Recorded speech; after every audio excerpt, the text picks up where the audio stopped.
আমার স্ত্রী আমার বাসায় আসছে দেখে পরে আমার ভাই প্রচন্ড রেগে যায়, আমি ওরে ঘরে উঠাইছি এই কারণে যে ও হচ্ছে আবার আমার বাসায় কেন আসলো আর তুই কেন ওরে ঘরে উঠাইলি। পরে আমারে বলে যে ওরে রেখে আসতে। তখন আমি বলি কি আচ্ছা আছে, আজকে এখন তো সন্ধ্যা হয়ে গেছে, আমি হচ্ছে কালকে রেখে আসবো।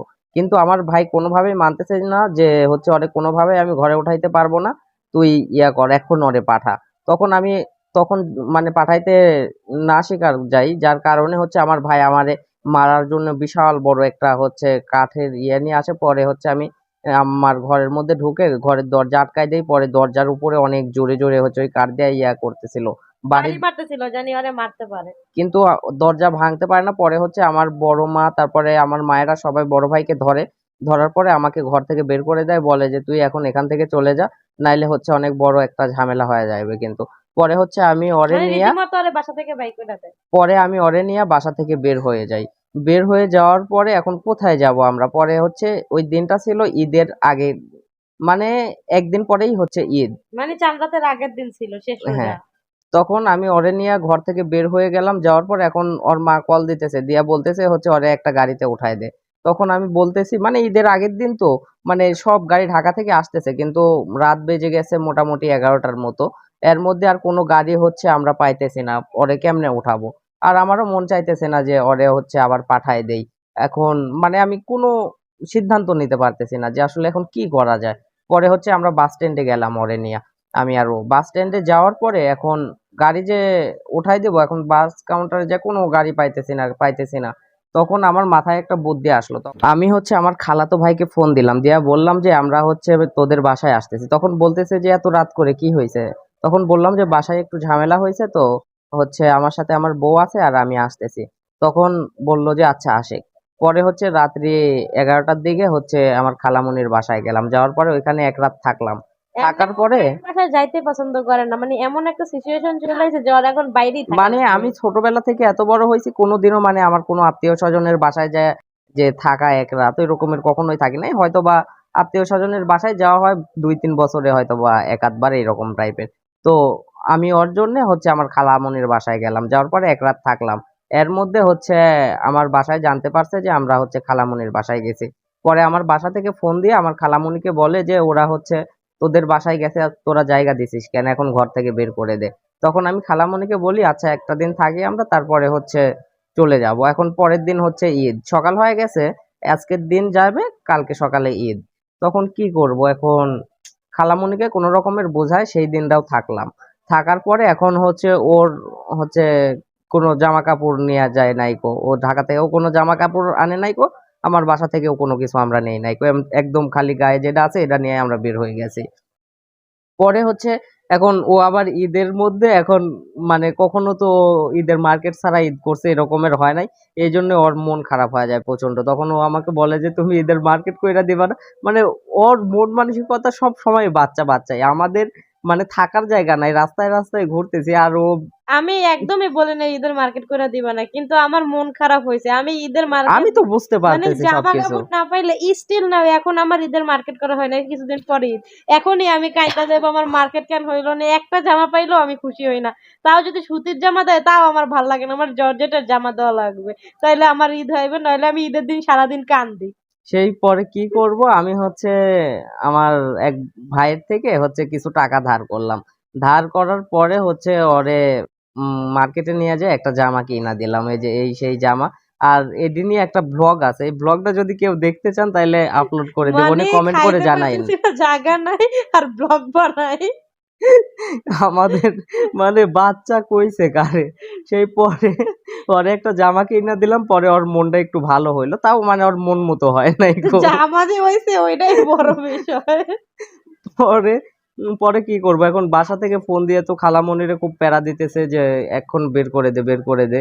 পরে হচ্ছে আমি আমার ফুপুকে হচ্ছে ঈদের দিন ফোন দিলাম। ফোন দিয়া বলতেছি যে ফুপু এরকমের অবস্থা, বাসা থেকে তো ওদের বের করে ওর দিছে। এখন কোনো আত্মীয়-স্বজনের সাথেই ভালো সম্পর্ক নেই। এখন আমার জন্য মানে সবারই একটু কল দিয়ে জিজ্ঞাসা হুম। করতেছে। পরে আমি ফুপুকে বললাম যে একটা বাসা লাগে আমাদের, আমাদের হচ্ছে কোনো ইয়ার থাকার জায়গা নাই, তো বাসা থেকে তো বের করে দিছে। তখন ওর ফুপিরে যে বাসা খুঁজে দিতে বলছে, কিন্তু চাইলেই তো আর বাসায় একটা খুঁজে পাওয়া যায় না। বাসাটা খুঁজতেও তো কিছু টাইম লাগে। এখন ওই টাইমটাও তো আমাদের হাতে নাই, কারণ আমাদের তো মানে থাকার মতো কোনো জায়গাই নেই। আর ফ্যামিলি মানে এত নির্মম আচরণ করতেছিল, আই ডোন্ট নো কেন বা কিভাবে তারা এইভাবে পারতেছিল। আসলে আমি আমার লাইফে অনেক ভুল করছি, কিন্তু আমার মা আমার সাথে এত নির্মম আচরণ জীবনেও করতে পারতো না। এরপরে আর ফুপি তো বাসা খুঁজে দিতে পারতেছিল না, পরেও কি করবে, আর খালাদের বাসায় ও থাকতে পারতেছে না, কারণ আর ভাই ফোন দিয়ে আর খালারে প্রেশার দিতেছে যে না ওরা কিসের জন্য ওই জায়গায় গেছে, ওদের বাইক কইরা দে। পরে আমার মা আবার ফোন দিয়ে কইতেছে ওরে পাঠায় দে, মারিয়ারে পাঠায় দে।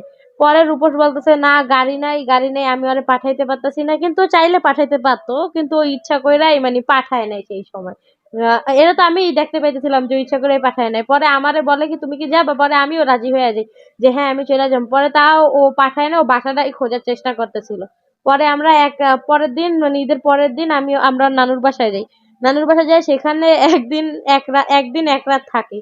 তো যেই দিনটাই থাকছি, আর নানুর আবার ওই যে আপনারা ভাঙ্গি চিনেন, ওই ভাঙ্গি মানে ক্ষেত থেকে নিয়ে নিয়ে বয়ে রাস্তায় রাখা লাগে। এখন আর নানু তো বয়স্ক মানুষ, একা একা পারতেছিল না, আমি কি করি ওই ভাঙ্গি গুলা বয় হাউসে হাউসে, মানে আমারে তো কেউ বলে নাই, আমি তো শহর থেকে গেছি আনন্দে আনন্দে বয়, আর ওই ভাঙ্গি মনে হয় 50টার মতো বয়ে বয়ে রাস্তায় নিয়ে যাই। আর আমার গায়ে এত ব্যথা, মানে বলার বাইরে, আমি তো ওগুলা জীবনেও করি নাই।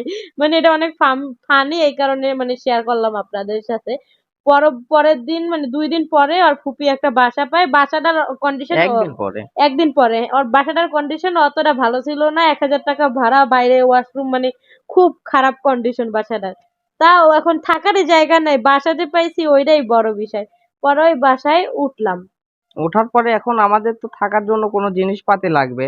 তো আমরা যে সময় বাসায় মানে ওই জেল জেল খেটে জেলে যাওয়ার আগে কিছু আমরা জিনিসপাতি কিনছিলাম। ওই যে ওই একটা পাতিল, একটা হাঁড়ি, একটা ওই সব খুন্তি টুন্তি সব। পরে এগুলা হচ্ছে আমি আমার বাসায় যাই, যাই হচ্ছে এগুলা নিয়ে আসি। তখন হচ্ছে আমার মা আমাকে বলে যে এগুলা তুই হচ্ছে ওরে পাঠাবি না। তখন আমি বলছি যে না। তখন বলতেছে আচ্ছা তুই যদি ওরে হচ্ছে ওর সাথে থাকিস, ওর সাথে সংসার করিস, তাইলে আর জীবনে আমারে হচ্ছে মা বইলা পরিচয় দিবি না। তখন আমি হচ্ছে তারপরে ওই বাসা থেকে ওই সমস্ত জিনিসপাতি গুলা নিয়ে আসি। কারণ আমি কখনোই চাই নাই ওকে ঠকাতে, কারণ ও আমার জন্য প্রচুর কষ্ট করছে জীবনে, মনে করেন যে এটি আসলে বলার মতো না। আর ওর তো কোনো অপরাধ ছিল না, মানে ও জেল খাটাইছে, ও তো আর আমার খাটায় নাই কো, তাইলে আমি ওরে কেন ঠকাইতে যাব। তো আমি এই জন্য আর ওরে ঠকাই নাই কো। পরে মনে করেন বাসা থেকে হচ্ছে ওই কয়েকটা হাঁড়ি পাতিল আমার যা যা ছিল এগুলা নিয়ে আমি হচ্ছে চলে আসি। এখন আসার ওই পরে জায়গায় শোনেন আমরা বলি কি কি আনে, কয়েকটা হাঁড়ি পাতিল, একটা কড়াই, একটা ভাত রান্না করার পাতিল, একটা প্লেট, একটা গ্লাস, আর কয়েকটা চামচ আনে। আর বিছনায় থাকার জন্য একটা ছিঁড়া কম্বল, এই গ্যাসের কম্বলটা চুলাও ছিল হ্যাঁ আমাদের। গ্যাসের চুলাও তো ওই কিনছিল, ওইটাও নিয়ে আসে, ওরা বলতাম। কিন্তু বিছনার জন্য একটা ছিঁড়া চাদর, একটা ছিঁড়া কম্বল নিয়ে আসে। মানে ওই কম্বলটা মানে চাদরটা আমার কাছে এখন নাই, কিন্তু কম্বলটা আমার কাছে এখনো আছে। মানে 3-4 জায়গায় ওই পট্টি দেওয়া, আর 2টা কম্বল একসাথে অ্যাটাচড করে সেলাই করা। ওই হাসপাতালের বিছনায় যেরকম কম্বল থাকে এক কালারের, ওরকম। পরে ওই কম্বল আর চাদর দেখে তো আমার মাথা ভব করে ঘুরাইতেছিল। আমার অবশ্য একটা কম্বল ছিল ভালোই, কিন্তু ওইটা তো ম্যাটার করে না, ম্যাটার করে ও একটা ছিঁড়া কম্বল নিয়ে এসে, আর ওই কম্বল দেখে আমার মাথা সত্যি গাইস ঘুরাইতেছিল। এইভাবে আমাদের সংসার জীবনের শুরু হয়, একেবারে কিচ্ছু নাই, কোনো কিচ্ছু নাই, একদম মানে খালি হাতে সংসারের শুরু হয়। আচ্ছা, আমাদের সংসার জীবনের এই যে কি পরিস্থিতি ছিল আপনারা নিজেরাই দেখা নেন। মানে ফ্লোরের মধ্যে আমরা হচ্ছে এগুলা বিছায়া বিছায়া ঘুমাইতাম। আর খাবার দাবার ওই ফ্লোরেই রাখতাম। মানে এরকম একটা পরিস্থিতি ছিল, এত অভাব, এত অনটন ছিল, মানে ঠিক মতো খাবার দাবার যে খাইতাম তারও মানে কোনো পরিস্থিতি ছিল না। এরপরে একদিন আর ফুপি এসে দেখে কি, মানে উনি আবার মানে করই টরই পাতিল টাতিল খুলা খুলা দেখতো আসলে কি অবস্থা সংসারের। পরে উনি দেখে কি কিচ্ছু নাই, পরে চইলা যায়, মানে বুঝতেই তো পারে আমরা খুব অভাবে আছি। এরকম ভাবে কিছুদিন যায়। এখন আমি তো আর ওদের এলাকার মানুষের কথা বুঝি না, আর আমি খুব মানে একা থাকতে পছন্দ করি, আর মানুষের সাথে সহজে মিশতেও পারি না। এটা হলো আমার একটা স্বভাব, যে সহজে আমি কারোর সাথে মিশতে পারি না। পরে ওই পাশে যে রুমে একটা মহিলা ছিল, ওই মহিলা ওর আত্মীয়, মানে মানে আমার হচ্ছে বড় আব্বা হয়। মানে দুঃসম্পর্কের আত্মীয় হয়। আর হইলো যে দূর সম্পর্কে বলতে সম্পর্কেরই, অত দূর সম্পর্কেরও না, মানে মানে আমাদেরই রক্ত। ওর হইলো যে বড় দাদার ছেলের বউ। ওই আর বড় মা হয়, ওই মহিলা মানে চাইতো কি আমি ওনার সাথে পাড়া পাড়া টটো করে ঘুরে বেড়াই, সবসময় বাইরে যাই, তাহলে কারেন্ট বিল উঠবে না, যত কারেন্ট বিল শেয়ারে দিতে মানে হইতো। একটাই মিটার, আমরাও বিল দেয় আবার ওরাও বিল দেয়। এদিকে ও ঘর থেকে বের হয় না, সারাদিন ঘরের মধ্যে থাকে। এখন ওই মহিলার ইয়া যে ও ও কেন বের হয় না, কেন টোটো কইরা ঘুরবে না রাস্তায় আর ওই রাস্তায়। মহিলার ফ্রিজ ছিল, টিভি ছিল, সবকিছু ছিল, আবার কারেন্টে রান্না বান্না করতো, কিন্তু আমার একটা ফ্যান আর একটা লাইট সেই চলতো। কি ফ্যান, ওই যে রোহিঙ্গা ফ্যান আছে না, মানে কোনো খাঁচা খুচা নাই, খালি পাখাটা আছে, ছোট্ট যে ফ্যান গুলা, ওই একটা ফ্যান আর একটা বাল্ব। তাও আমরা অর্ধেক বিল দিতাম, তাও তার হইতো না। তাও সে চাইতো কি আমি রাস্তায় রাস্তায় ঘুরি, কেন ঘুরি না এটা তার সমস্যা, কেন সকালবেলা ঘুম থেকে উঠি না এটাও তার সমস্যা। মানে সে এখন শাশুড়ির কর্তব্য মানে কি বলে, কর্তৃত্ব, কর্তৃত্ব কর্তৃত্ব ফলাইতে চায়। কি একটা দুঃখ, কোনো জায়গায় যায় শান্তি পাই না। পরে ওই মহিলা রাতের বেলা কথা বললে দোষ, আমরা রাতের বেলা রান্না টান্না করতাম, গরম গরম খাইতাম, রাতের বেলা রান্না করলে দোষ, মানে যাই করি তাতেই তার দোষ। সকালবেলা পানি না ধরলে দোষ, ধরলে দোষ, সবকিছুতে সে এত দোষ খুঁজে বেড়াতো, মানে আর ওই জায়গায় মানে থাকা সম্ভব হইতেছিল না। তার বাসা না, কিন্তু তারাও মানে ওরাও ভাড়া থাকে আবার আমরাও ভাড়া থাকি, তারপরেও মানে এরকমের ব্যবহার করতো। হ্যাঁ, মানে ওনার যন্ত্রণায় রাতের বেলা ঘরে কথা বলা যেত না, তার হাজবেন্ডের কাশি, এই কারণে কোনো কিছু তরকারি জাল দেওয়া যেত না, রান্না করা যেত না, সে মানে প্রচুর ঝামেলা করতো, ঝগড়া করতো। এইভাবে থাকতে থাকতে আর পারতেছিলাম না, পরে ওই মহিলার সাথে একদিন ঝামেলা কইরা বাসা ছাইড়াই দেই, যা মানে পালা। এত পরিমাণে অত্যাচার করতেছিল, মানে ওখানে আর থাকাই সম্ভব হয় মানে না। 1.5 মাস মনে হয় ছিলাম, মানে যাদের কপাল পোড়া হয় আসলে সব জায়গায় পুড়তে পুড়তেই যায়। পরে ওইখান থেকে কোনোভাবেই থাকতে না পেরে আবার আমি হচ্ছে আরেকটা বাসা খোঁজা শুরু করি। তখন যে বাসাগুলো পাই সবই মানে 5,000, 7,000, 6,000 এরকমের ভাড়া। এখন এত ভাড়া দিয়ে তো আমাদের থাকা সম্ভব না। মানে আর ও খুঁজতেছে 1,000-1,500 টাকার ভিতরে। হ্যাঁ, মানে গ্রামের মধ্যে 1,000-1,500 টাকা হইলেও মোটামুটি একটা বাসা পাওয়া যায়। পরে এইভাবে খুঁজতে খুঁজতে খুঁজতে খুঁজতে 5-7 দিন খোঁজার পরে কোনো বাসাই পাই না। পরে একটা বাসা পাই, কিন্তু ওই বাসাটা আবার যে কি বাসায় আসলে, মানে যে দেয়ালে কোনো রং করা নাই, প্লাস্টার করা নাই, কিছু করা নাই গো। আবার ওই বাসায় কেউ থাকে না, 2টা রুম। ওই 2টা রুমের একটা রুম আমাদেরকে ভাড়া দেয়, আর কোনো মানুষ নাই গো। টিউবওয়েল আছে একটা, মানে কোনো পানির লাইন নাই গো। টিউবওয়েলে মানে দুনিয়ার নোংরা পানি উঠে, মানে কেউ পানি উঠায় না। আবার যে টয়লেটটা আছে, টয়লেটে মানে পানি দরজা না, নাই, দরজা নাই, আবার পানিও নামে না। মানে সালা জানায় রাখছে। মানে কি যে একটা যন্ত্রণা। ওই বাথরুম আর ওই বাসা মানে থেকে আমি মইরা যেতে নিয়েছিলাম। মানে ওই বাসায় যাওয়ার আগে আমরা জানি না যে এত খারাপ অবস্থা। পরে বাসার সামনে পাট খেত, মানে বাসার ভিতরে বাতাস ঢুকে না, দুনিয়ার চিকা, এত নোংরা বাসা, মানে সেই নোংরার আর কোনো শেষ সীমানা নাই। পরে ওই বাসায় হচ্ছে আমরা যাওয়ার পরে বুঝতে পারি যে এই বাসাটায় আসলে থাকা কোনোভাবেই সম্ভব না। এর মাঝখানে মানে আমি আবার মানে বাসাটা যাওয়ার পর থেকে পানি খেতে পারি না, পানি তো আয়রন গন্ধ, উম, শুধু বমি ও করি। আবার মানে টিউবওয়েলের পানিই খাইতে পারে না, ভালো টিউবওয়েলের পানি, মানে ঢাকার যে সাপ্লাই পানি খায় ওরা, ফোটানো পানি। তো ও কোনো টিউবওয়েলের পানি টানি খাইতে পারে না, এই জন্য হয় ওই কিনা পানি খায়, আর নাইলে হচ্ছে আমি যদি কোনো ট্যাপের পানি পাই আয়না দেই, তাইলে ওই পানি খায়। আবার ওই পানি খাইতে পারি না, কাজ করতে পারি না, থালা বাসন মাজতে পারি না, বাথরুম ইউজ করতে পারি না। ওই সময় আবার আমার পাইস কোষ্ঠকাঠিন্য হয়েছে একসাথে। পরে শুধু বমি করি, বমি করি, তারপর হইলো যে আমরা ডাক্তার দেখাই, মনে করছি প্রথমে প্রেগনেন্ট, পরে দেখি না প্রেগনেন্টও না আমি, কিন্তু কিছু কিন্তু খাইতেও পারতেছি না, খুব মানে সিরিয়াস কন্ডিশন চলে গেছে। পরে এখন আমার তো টেক কেয়ার করার মতো কিছু নেই, এত কিছু করার পরে ও কি করতো, আমার যেহেতু টেক কেয়ার করার মতো কেউ নেই, ও দিন মানে সকালবেলা আর মার বাসায় আমার রাইখাই, তো ওখানে তো অনেক মানুষজন আছে, জানি আমি ওই জায়গায় থাকতে মানে এর পারি। মধ্যে হয়েছে কি, আমার মা যে ওই যে কইছিল না যে তুই যদি ওর সাথে সংসার করিস তাহলে হচ্ছে আমার কোনোদিন মা কয়ে ডাকবে না, কিন্তু পরে আবার মানে আস্তে আস্তে ওই জিনিসটা মানে ভুইলা যায়। মানে এর মাঝখানে তো তিন তিন মনে করেন 2-3 3-4 মাস মাসে। চলে গেছে। হ্যাঁ।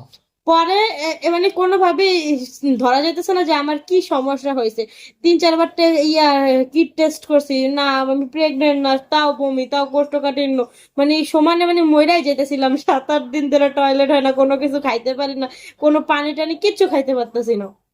এরপরে একটা ডাক্তার দেখাই, ডাক্তারের কাছে মানে কনসেপ্ট করার ততদিন আমি কনসেপ্ট করি, হলো যে 1.5 মাস পরে পজিটিভ আসে যে আমি প্রেগনেন্ট, তাও ডাক্তারে বলছিল মানে আল্ট্রাসাউন্ড করতে। মানে কাহিনী হয়েছে কি, ও অনেক বেশি অসুস্থ হয়ে গেছে। পরে আমার আম্মার বাসায় গেছি, যাওয়ার পরে আম্মারে সব বিষয়গুলো বলি, বলার পরে হচ্ছে আম্মা, আমি আর ও একটা ডাক্তারের কাছে যাই। যাওয়ার পরে হচ্ছে এর আগে অনেকগুলো ডাক্তার দেখেছি, কিন্তু কোনো কিছু ধরতে পারে নাই। সেই ওই ডাক্তারের কাছে যাওয়ার পরে ওই ডাক্তার বলে যে হ্যাঁ প্রেগনেন্ট।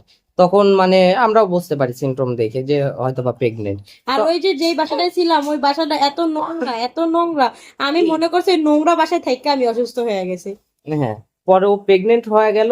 প্রেগনেন্ট হওয়ার পরে হচ্ছে অনেক অসুস্থ হয়ে গেল। এখন যে বাসায় থাকি দুনিয়ার নোংরা, কাজ কামও করা যায় না, পানিও দুনিয়ার গন্ধ। পরে হচ্ছে ওর মা ঢাকায় যাইতে বলে, পরে হচ্ছে ও আবার ঢাকায় যায়। মানে আমি তো এই জায়গায় অ্যাডজাস্ট করতে পারতেছিলাম না। আমার মায়ে যে যেতে বলে আমি না রাজি হয়ে যাই, যে আমার শান্তির বাসায় তো সবকিছু। পরে আমি যাওয়ার পরে আম্মুর আর বলি নাই যে আমি প্রেগনেন্ট, কারণ আমি নিজেই ওইভাবে মানে আলট্রাসাউন্ড যেহেতু করি নাই, আমার ওই ডাক্তার বলছে যে উনি শিওর না, উনি বলছে আলট্রাসাউন্ড করে দেখতে, আমি আর আলট্রাসাউন্ড করি নাই।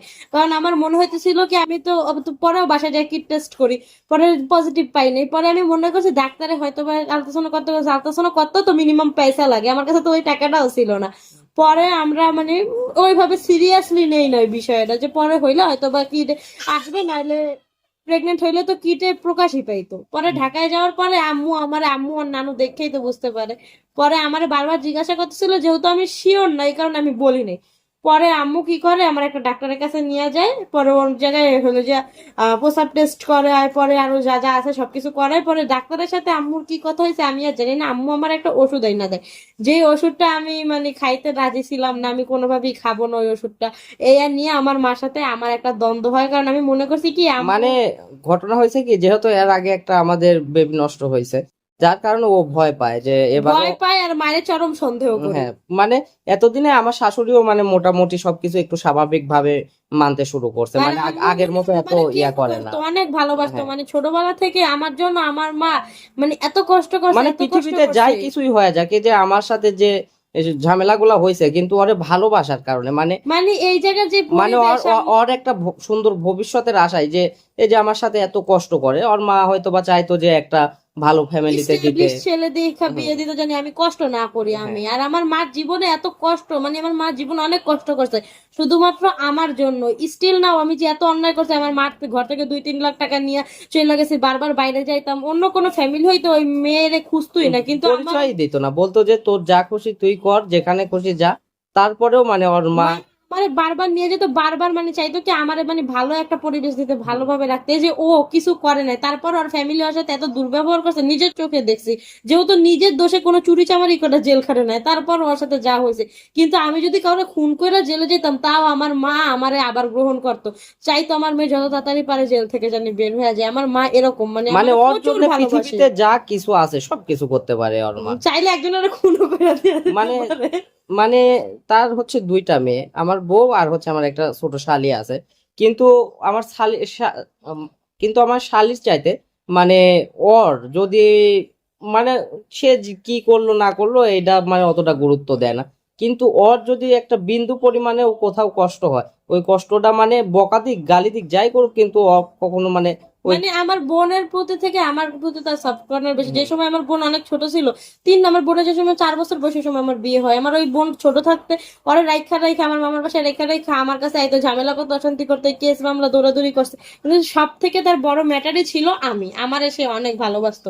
যেহেতু আমি প্রেগনেন্ট হয়ে পড়ি, অনেক অসুস্থ, আমার চোখ মুখ আপনারা এই ছবিটা দেখলে বুঝতে পারবেন যে আমি কিরকম হয়ে যাই। আমার এখনকার চেহারা আর এই হইলো আমার আগের ছবি, আর এই হইলো আমার প্রেগনেন্ট থাকার ছবি। তো আপনারা বুঝতে পারতেছেন চেহারা দেখে, কারণ মানুষের অসুস্থ থাকলে কষ্টে থাকলে তার মুখে সবার আগে প্রতিফলন হয়। তো আমার মা একেবারে ভেঙে পড়ে আমার ওষুধ পানি এনে দিছে, প্রায় 1250 টাকার ওষুধ এনে দিছে। আমি একটা ওষুধও খাই না, আরো সন্দেহ প্রকাশ করি, বলে কি তুমি কি আমার এই বাচ্চাটাও নষ্ট করতে চাও। মানে এইভাবে মায়ের চরম অপমান করি। অপমান করার পরে আম্মু তো আমারে মানে আরো রাইগা যায় বকাবকি করে, মানে বকাবকি করুক আর যাই করুক, সে কিন্তু আমারে খুব ভালোবাসে। পরে আমারে কি করে একটা মেয়ে ডাক্তারের কাছে নিয়ে যায়।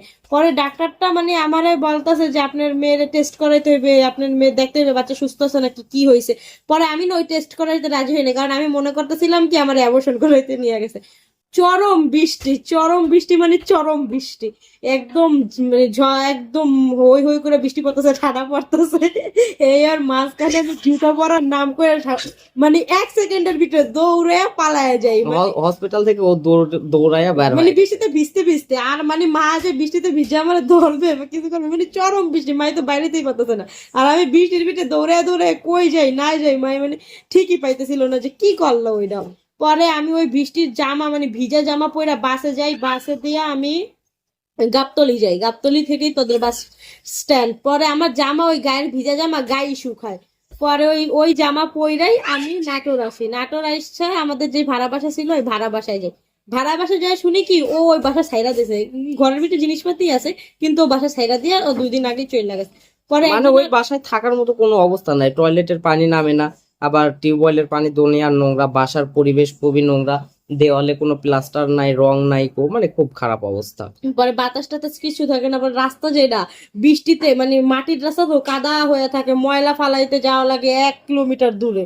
মানে সবকিছু মিলায় ও আর ওই জায়গায় সার্ভাইভ করতে পারে না। পরে যে তার মার সাথে সম্পর্ক ভালো হয়ে যায়, ও ওই জায়গায় গেছে, কিন্তু আমি প্রথমেই ডিনাই করি, না আমি ওই বাসায় যাবো না, আমি থাকবো না, আমি থাকতে পারবো না। কিন্তু ও যে দেখতেছে আমি অসুস্থ, এই বাসায় তো থাকা সম্ভব না, বৃষ্টির সময় কাদো হয়ে যদি পিছলে পড়ে যায় কোনো একটা অকারেন্সে, আমার তো কেউ দেখার মতো নাই।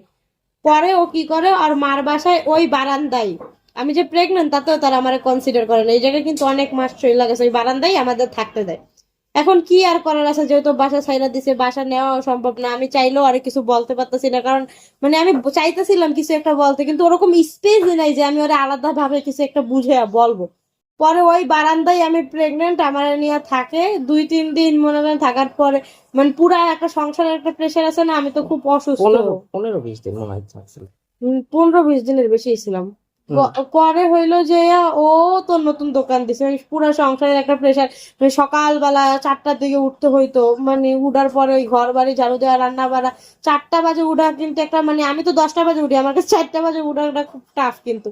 পরে এই কাজ টাজ করে আবার রাতের বেলা ও আসতো 10:30টার পরে, ওর সাথে আমি সবসময় খাওয়া দাওয়া করতাম। ওই জায়গায় ওই 10:30, 11টা, 12টা বাজে ঘুমাইতাম, আবার এত সকালবেলা উঠতাম। আমার জন্য যে বিষয়টা আসলে, আমার জন্য, আমি তো গ্রাম থেকে আসিনি, কতটা কষ্টের আসলে বিষয়টা কেউ মানে বুঝবে ও না। যে দিনের বেলা ঘুমাবে এরকমের স্কোপ নাই কো। কারণ কি আমাদের হচ্ছে টিনের ঘর, আর গ্রামের বাড়িতে টিনের ঘর, উপরে নাই কোনো গাছপালা। মানে দিনের বেলা ঘুমাইতে গেলে এত পরিমাণে গরম লাগে, মানে টানা রোদ লাগে। এখন যে ফ্যান মানে ছাড়বে, ওদের ঘরে জাহান্নাম হয়ে থাকে, এত মানে ফ্যান যে গরম। ছাড়বে, ফ্যানের বাতাসও দুনিয়ার গরম, ও দিনের বেলা ঘুমাইতেও পারতো না। আর মানে ওর জায়গায় কোনো স্পেস ছিল না যে সন্ধ্যা হইলে আমি একটু ঘুমাবো। আমার শ্বশুর সব সময় ঘরে থাকতো, ভাসুরেরা তো টাইসের কাজ করে, রাইতের মানে সন্ধ্যার পর পর চলে আসতো, ওই বারান্দায় আমার থাকতে দিত, কোনো একটা স্পেস নাই, কোনো কিছু নাই। আমি মানে জাস্ট পাগল হয়ে যেতেছিলাম। তারপরও মানে আমি কোনো অভিযোগ করতে পারতাছিলাম না, কারণ অভিযোগ কার কাছে করবো? ও তো সবকিছু দেখতে পাইতেছে, দেখতে পাইরা ও চুপ হয়ে রয়েছে। এর ভিতরে মানে কথায় কথায় আর মা কথা শুনাইতো, মানে কি মনে করেন তিল থেকে তাল হইলেই কথা শুনাইতো। কোনো জায়গায় যা বসলে কথা শুনাইতো, কোনো কিছু কাজ করতে গেলে কথা শুনাইতো। এমনও দিন গেছে আমার একটা থাল, ওই ওদের কলপারেও কোনো গাছ ছিল না, একটা থাল আমার দিয়ে 7 বার ধোয়াইছে। মানে তার আমার সমস্ত কাজ নিয়ে সমস্ত আমার মানে অভিযোগ, তার খালি অভিযোগ আর অভিযোগ। এরপরে ওরে আমি বললেও ও কোনো বিষয় ম্যাটার নিত না। পরে আমি মানে আস্তে আস্তে মাইনা নেওয়া শুরু মানে করলাম। বিষয়টা হয়েছে কি, ওর যে থালা বাসন ধোয়া, বিশ্বাস করেন এই যে এখন আজকে 2026 সালে এসে এখনো আমার পছন্দ না, কিন্তু এখন আমি আর কিছু বলি না। কারণ কি, ও যে থালা বাসন গুলা ধোয় ওর মনে হয় যে পরিষ্কার হয়েছে, কিন্তু আমার মা আবার এত টিপ টিপানি মানুষ যে বলার মতো টিপটিপানি না। থাকলে সে নিজে ধুয়ে নেবে, তাহলে আমার এই কাজ করতে কেন কয়? মানে ও ভীম দিয়ে থাল ধুইতো, একটু সাদা সাদা ভীম দিয়া না, সে আমার ছাই দিয়ে থাল ছাই ধুইতো। দিয়া। মানে ভীম তো আইন নাই দিত না, ছাই দিয়ে ধুইতে বলতো। আরে বাবা, আমি কি ছাই দিয়ে ধুইতে পারি নাকি? আর একটা মানুষ, আপনি ও যে কথাটা বললো আসলে মার পক্ষ নিয়ে কথা বললো এখন পর্যন্ত। না, মার পক্ষ না, বিশ্বাস মানুষ করো। যখন 7টা বার একটা জিনিস ধোয়, এরপরে সে আবার অভিযোগ করে কিভাবে বলেন তো? 7টা বার মানে আমার, সে যতবার বলতেছে আমি ততবার ধুইতেছে, যতবার বলতেছে ততবার। রোদে আমার মুখ লাল হয়ে গেছে, আমি ফর্সা মানুষ, আমার মুখ লাল হয়ে গেছে।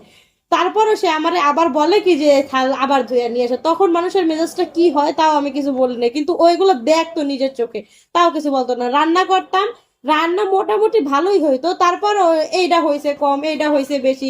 হাত থেকে থাল পয়লা যেন কইতো কি শয়তানি করার বুদ্ধি তো ভালোই আছে, এইসব বুদ্ধি কেন নাই? মানে সে আসলে কথাই বলে এইভাবে সবার সাথে, কথা বলার আগে ভাবে না যে আমি কি বললাম। এরপরে ওর তো নতুন দোকান, ওই ওদের বাসায় ওয়াইফাই ছিল, এখন ওর দোকানে ওয়াইফাই লাগবে, যে ওয়াইফাইটা যে নিবে ওরকম টাকা পয়সা ওর কাছে নাই। এই এই সেই দিন ও ওয়াইফাই রাউটারটা খুইলা নিয়ে যায়, তো ওইটা নিয়ে সকালবেলা আমার একটু মন খারাপ ছিল যে তুমি রাউটারটা নিয়ে যেতেছো, আমি বাসায় থাকি, আমি তো একটু মোবাইল টোবাইল দেখি, বাইরে হয়ে পয়সা দেখি, তাহলে তুমি রাউটারটা কিভাবে নিয়ে যেতেছো? ও আমার কথা না শুই না নিয়ে যায়, তো নিয়ে যায়। আমি ওই জিনিসটা যে ওর সাথে কথা কাটাকাটি হয়, ওরকম বড় কথা কাটাকাটি হয় না, ছোটখাটোই। যেহেতু আমি অসুস্থ, ঘুমাইতে পারি না, সেদিন আমি একটু কি করে গরমের ভিতরেই মানে 12টার দিকে মনে হয় শুই। তো শুয়ে ঘুমায় গেছি, ঘুমায় গেলে তো মানুষের টাইম সেন্স থাকে না। ওই কাজ টাজ কইরা ঘুমায় গেছি 12টার দিকে। তো ও আইসে 2:30টার দিকে, 2:30 বাজে ও আসতে পারে, আমি উঠছি, উঠটা মানে মুখ ফুইলা আছে, ঘুমাইছি যে মুখ ফুইলা আছে। আর বিশ্বাস করেন আমি ওই মানে কারোর সাথে কোনো ইয়েই করি না, ঘুমাইছিলাম, কারণ সেদিন আমার শরীরটা ভালো লাগতেছিল না। মানুষের শরীরে কতটুকু সার্ভাইভ করতে পারে আর। পরে আমি ওই রান্নাঘরে বসে আছি, আর মা ওরে আমার সামনেই বলতেছে ওয়াইফাই নিয়ে গেছে যে ও ওরকম মপ ফুলে আছে, সকাল থেকে কারোর সাথে কথা বলেন। কিন্তু সকাল থেকে তার সাথে আমার অনেকবারই কথা হয়েছে, আমি জাস্ট ঘুমাইছে দেখা মানে ঘুমাইলাম ওই সময়টা ওনারে আমি কেন ওনার সাথে আমার কোম্পানি দিলাম না। আর আমি হইলো যে আমার মুখটা কেন ফুইলা আছে, ঘুমাইলে কিন্তু স্বাভাবিক মুখটা ফুইলা থাকে। আর এই যে আমার গুণধর স্বামী, সে মানে আমার কোনো কিছু না শুনে আমার আইসা বলতেছে তুমি এরকম করছো কেন, হ্যাঁ ওয়াইফাই নিয়ে গেছে দেখে অফ ফুলে আছো কেন। পরে আমার রাগ হয়ে গেছে, আমি বড় বলতেছি কি অফ ফুলে আছে, তুমি যদি এরকম করো আমি ঢাকায় চলে যাব। এইভাবে ঢাকায় চলে যাওয়ার শের দিছে, আর উনি ঠাস করে আমার একটা থাপ্পড় মারে। থাপ্পড় মারার পরে আমি রাগে যে চোখ গরম মানে দিয়ে তাকাইছি। মানে আমার আবার বিষয়টা কি, পৃথিবীতে যা কিছু হয় যাক, আমরা দুইজন মারামারি করি, খুনাখুনি করি, যা খুশি তাই আর করি, উনি মার কথা কিন্তু শুনে আমারে মানে কিন্তু জাজ ও করতেছে। কখনো ঢাকায় যাওয়ার কথা বলতে পারবে না। আমার সাথে এরকম ব্যবহার করার পরে আমি নরজিকে চোখ গরম করে তাকায় দিয়ে হন হন করে বাসা দিয়ে বাইরে যেতে নেই। পরে ও আমার টান দিয়া বিছানার উপরে ফালায়, পাশে জানি কি একটা ছিল ওইটা দিয়া বাড়ি মারে কোমরের উপর। বাড়ি মারার পরে মানে ও মারছে হয়তো বা আসতে, কিন্তু না, বিষয়টা হয়েছে কি, ও হচ্ছে ঢাকায় চলে যায় যখন ঘর থেকে বের হয়। আমি কইতেছি দেখো সাদিয়া, তুমি জানি ঘর থেকে বের হইও না। ও তারপরে ঘর মানে থেকে আমি বের 3 হয়, মাসের প্রেগনেন্ট, ও তারপরও মানে আমার মারার আগে 1 সেকেন্ড ভাবলো না। পরে ও হচ্ছে ঘর থেকে বের হয়ে চইলা যাইবেই যাইবে। পরে আমি কইতেছি দেখো তুমি কিন্তু যাইও না, আমি কিন্তু একটা সিন ক্রিয়েট করবো। তারপরে ও ঘর থেকে বের হয়ে যাইতে লাগে, পরে আমি বলতেছি তুমি কি তারপরেও যাবা, পরে ও তারপরেও যাইতে লাগে। পরে হচ্ছে আমি পাশে একটা লাঠি ছিল, ওই লাঠি নিয়ে ওরে একটা বাড়ি দিছে। পরে আমার মা, তারপরে আরো কে কে যেন আইসা ধরছে। ওরে ধরছে, পরে তো আমি তো সেই ব্যথা পাইছি, আমি ডিরেক্ট কান্না করে দিছি। পরে আশেপাশের মানুষ তো ওর দিকে মানে অদ্ভুত দৃষ্টিতে তাকায় ছিল যে প্রেগনেন্ট বউরে মারে কিভাবে। আর ওদের গ্রামে এটা ইউজ টু, কারণ সবাই সবার বউ ফিরে। এখন আর মায়া মারে ওরে বকা দেওয়া বাদ দিয়ে আমারে বলতেছে এই যে তুই কান্দিস না কান্দিস না, হ্যাঁ এই ওরকম ভাবে তো দেয়নি, আমি দেখতেই মানে পাইছি। ওর জিদ, মানে আমার কথা হচ্ছে ও আমার কথা কেন শুনবে না, কেন ওর এত জিদ থাকবে, ওরে আমি চুপ করতে কইছি, ওর চুপ করা আর লাগবে। উনি যে অন্যায় আবদার নিয়ে আইসা আমার সাথে ধমকাধমকি করতেছে তাতে কোনো সমস্যা নেই, এই মানে বেচারাটা কিরকম জানি অনেক মানে অদ্ভুত। আমার রিয়া যে ও কেন আমার সাথে ঠিকঠাক মতো কথা বলতেছে না, আমিও ওরে 2-3 বার কইরা মানে একটা কথা জিগানো লাগতেছে, এই হচ্ছে আর ঘটনা। আমার মানে আমি রাগ করছি কি যে রাউটার নিয়ে আমি কিছুই করি না, আমি ঘুমাই আছি দেখতেই পেতেছে যে এই কারণে মুখ আমি ফুলে তো আছে। সারাদিন বাসায় থাকি না, আমি থাকি দোকানে, এখন কি হয়েছে এরপরে বাসায় আমি উনি তো আর আমার ওইটা এসে দেখি নাই। জিজ্ঞেস করতেছে কিন্তু ও আমার সাথে কেন মানে ও ঠিকঠাক মতো কথা বলতেছে না, মানে একটা কথা 2-3 বার কইরা জিগানো লাগতেছে। এরপরে যাই হোক আমি ওই জিনিসটা ভুইলা যাই, আর মাই সবসময় এরকম আচরণ করে, এই কারণে আমার কাছে কিছুই মনে হয় না। 2-3 দিন পরে মানে 2-3 দিন আমি ওরকম অসুস্থ ফিল করি না, কিন্তু 2-3 দিন পরে হয় কি আমার হঠাৎ করে সন্ধ্যার দিকে ব্লিডিং হওয়া শুরু করে। আর পরে যে কাহিনীটা পরের পার্টে বলি, কারণ এই পার্টটা বিশাল বড় হয়ে যাচ্ছে।